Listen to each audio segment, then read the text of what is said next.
नमस्कार, प्रणाम, आदाब, सत श्री अकाल, गोड़ लगत रही भोजपुरिया जहान। हम बानी आप लोगों के छोट भाई भोजपुरी फिल्म हास्य अभिनेता साहब धारी। एक बात बता दूं कि आज मैं लखनऊ में हूँ, एक फिल्म की शूटिंग पे। फिल्म का नाम है अपराध तुम। यहाँ पे मैं मौजूद हूँ और हमारे साथ हैं हमारा बड़ भाई गार्जियन स्वरूप, हमारे बहुत अच्छे मित्र, लखनऊ के प्यारे कहे जाते हैं। जी हाँ, जिनका नाम है भोजपुरी गुरु 123, उनका आईडी है यूट्यूब चैनल। तो आप उसको सब्सक्राइब करिए, शेयर करिए, बेल आइकन घंटी दबाइए, क्योंकि इस चैनल पे आपको एक से बढ़कर एक गाने सुनने को मिलेगा। जो नए नए गाने आजकल परिवार वाला गाने जो होते हैं वो देखने को मिलेगा, वो सुनने को मिलेगा।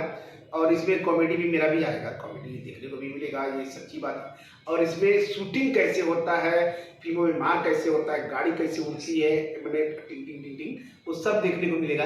तो मिलेगा कब? जब आप लोग इस चैनल को यानी कि भोजपुरिया गुरु 123 को सब्सक्राइब करेंगे, शेयर करेंगे, कमेंट करेंगे, लाइक करेंगे और जो घंटी टाइप का है उसको दबाएंगे तो पहले आपके पास जाएगा। तो यानी उसको दबा करके आशीर्वाद दीजिए, प्यार दीजिए, दुलार दीजिए, क्योंकि आप लोग का प्यार का और आशीर्वाद का बहुत जरूरत है हमारे भाई भोजपुरिया गुरु 123 को। तो सब्सक्राइब करिए। नमस्कार।